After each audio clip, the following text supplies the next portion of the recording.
Esta es la autoevaluación general, la cual para introducción a la filosofía sirve como modelo para el examen general, el cual también se le llama examen final y en ocasiones se le llama examen semestral. La autoevaluación general, como el nombre indica, es de todo un poco y sirve como modelo entonces para ser tomado en el examen final.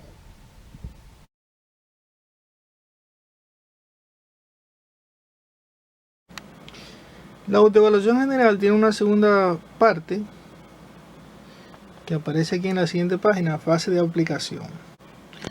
Dice el tema 5, en estos casos se usa el método inductivo. Haz su conclusión. Nos presentan dos casos.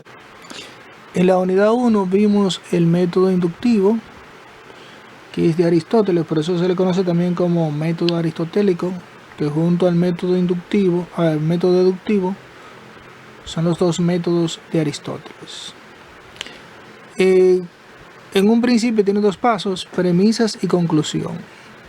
Las premisas siempre van a ser dos y de esas dos premisas se extrae una conclusión.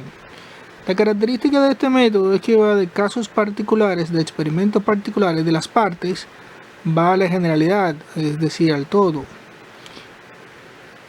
Las premisas que siempre van a ser dos y de esas dos premisas se extrae una conclusión. Por lo tanto, si leemos bien la premisa 1, dice el ser humano es fuente de amor. Premisa 2, tú eres un ser humano. Si ustedes se fijan bien, la manera más fácil de hacer la conclusión es buscando la parte que arriba está pero que abajo no está. Por ejemplo, ¿qué tenemos arriba que no tenemos abajo? Es fuente de amor. ¿Y qué tenemos en la premisa 2 que no está arriba? Tú eres.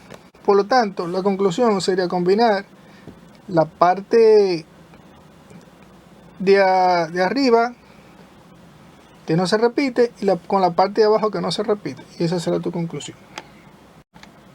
El caso 2 también tiene que ver con el método inductivo. Igual, tiene dos premisas para extraer una conclusión. Si leemos bien la premisa 1, dice, todo filósofo exalta la razón y la verdad. Premisa 2, mi amigo es todo un filósofo. Entonces, la parte que está arriba, que no está abajo, es exalta la razón y la verdad. Si lo combinamos con la parte de la premisa 2, que no está arriba, mi amigo es, entonces, vamos a combinar y esa será nuestra conclusión. En el tema 6, escoge la respuesta poniendo su letra al lado del número. La 1. Los estudiantes pertenecen al sistema educativo y los profesores también. Así que A. Los profesores obvian la educación. ¿Pueden los profesores obviar la educación si son del sistema educativo? B. Los estudiantes son del sistema educativo. Ya te lo dice arriba. Los estudiantes pertenecen al sistema educativo. Está diciendo lo mismo aquí.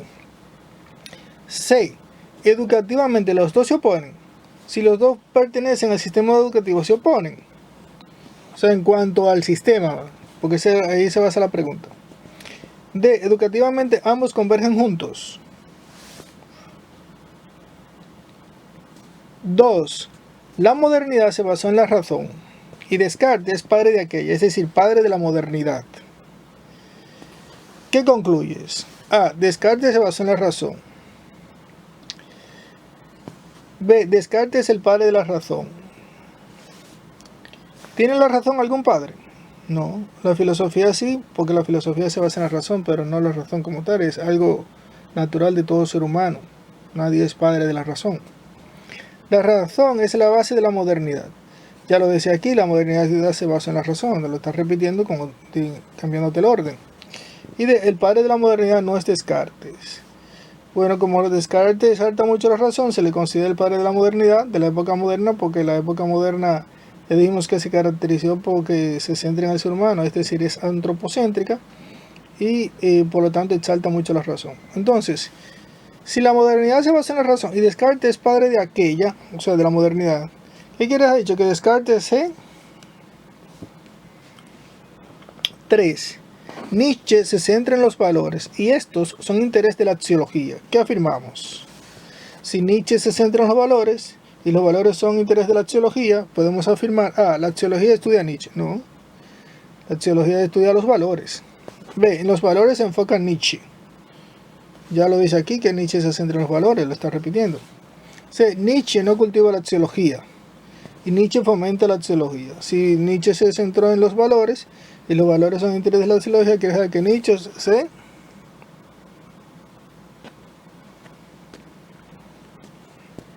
concentra en eso. 4. Husserl ideó el método fenomenológico, ya lo hemos dicho, y él es el líder del fenomenismo. Entonces, método y corriente no se relacionan.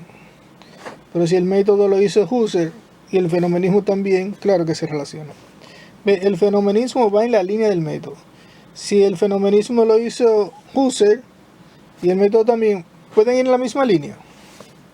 C. El fenomenismo es un método, no, el fenomenismo es un movimiento o corriente filosófica, sí creada por o fundamentada por Husserl. D. El método y el movimiento son lo mismo, ¿no? Porque el método es un procedimiento lógico, mientras que el movimiento es la continuación del pensamiento del maestro o del fundador. 5. Cuando hablas con una persona y ésta se pone a conversar contigo, usan la categoría situación, ¿no? Porque la situación es cuando tú estás en un lugar específico dentro de una jerarquía. Por ejemplo, ustedes son estudiantes, el rector está en otro sitio, el director está en otro sitio y así sucesivamente. Relación. Bueno, si tú te pones a conversar o a hablar con una persona y ella contigo, entonces se da esto. Tiempo. No, porque el tiempo es la medición de lo que ocurre, lo plasmamos con números, la 1, la 2, la 3. Y la calidad es otra categoría que tiene que ver entonces con todo lo bueno, lo eficiente, la eficacia que se da en un asunto, cuando algo está nítido.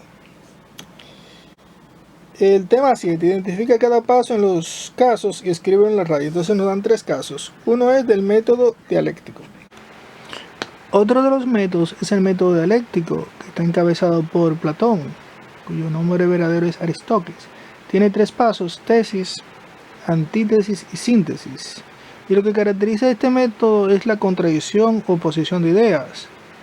De tal manera que lo primero que se da la tesis, que es el primer planteamiento, luego la antítesis, que es la parte opuesta, o el paso opuesto, se hace la conclusión, finalmente llegamos a la síntesis, donde puede que predomine la tesis, o puede que predomine la antítesis, o en su defecto, puede haber una fusión, una unión de las dos.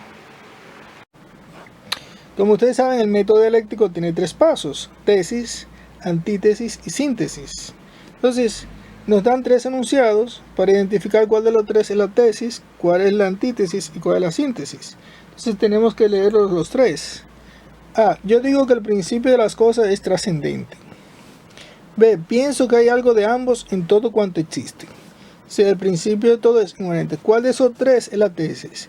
¿Cuál de esos 3 planteamientos se dice primero? Si se fijan bien, el principio de todo es inmanente. Ahora, ¿qué es lo contrario? Esa es la tesis. ¿Qué es lo contrario a eso? De estos dos, ¿cuál es el contrario? Entonces es la antítesis. Y donde están las dos, entonces es la síntesis. 2. Método trascendental. El método trascendental es de Immanuel Kant y tiene 3 pasos: a priori, experiencia posteriori. Kant lo que nos dice es que conocemos tanto por la razón como por los sentidos, por la experiencia.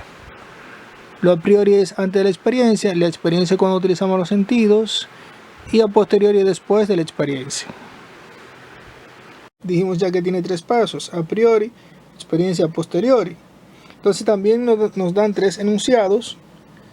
Uno es a priori, el paso a priori, otro es el paso de experiencia, otro es el paso a posteriori. Entonces tenemos que leerlo los 3 para ver cuál es el paso a priori. Dice A. Aprendo los temas de la asignatura. B. Explico a otros lo aprendido en las clases. C. Si prestas atención aprenderás los contenidos. Entonces si te das cuenta, a priori, que es antes de la experiencia, lo primero que se da de esas 3 cosas es: si prestas atención aprenderás los contenidos. Luego que tú aprendes los contenidos, entonces viene el segundo paso. Porque para aprender tú necesitas la experiencia de los sentidos, la vista, el tacto, y el oído. Y ese es tu segundo paso. Y el tercero, explico otro aprendido, es el tercer paso. El último caso es sobre el acto humano. En cuanto al acto humano, tiene que ver con el problema del actor, o entra ahí. Es la acción ya concluida. El acto humano tiene 3 fases o etapas: intención o conocimiento de lo que hacemos, o lo que nos motiva a hacer las cosas; la deliberación, que es cuando analizamos si conviene o no conviene, vemos los pros y los contras; y por último ya está el consentimiento, que es la materialización del hecho, del acto, la culminación del acto. De tal manera que esas son las 3 fases o etapas del acto humano. El acto humano también hemos visto que tiene 3 fases o etapas: intención, deliberación y consentimiento. Nos dan 3 enunciados, a cada uno le corresponde uno. Por lo tanto, primero leemos: A. No sé cómo llegar y pregunto. B. Lo veo recuperándose en la camilla de la habitación. C. Quiero visitar a un familiar en el hospital. Entonces, lo primero que mueve el acto humano es la intención. ¿Cuál de estos 3 es la intención? Si te fijas bien. Luego viene la deliberación, que es analizar ese acto, si te conviene o no te conviene. Entonces, cuando tú analizas, tú ves los pros y los contras de un asunto. Y por último, entonces, viene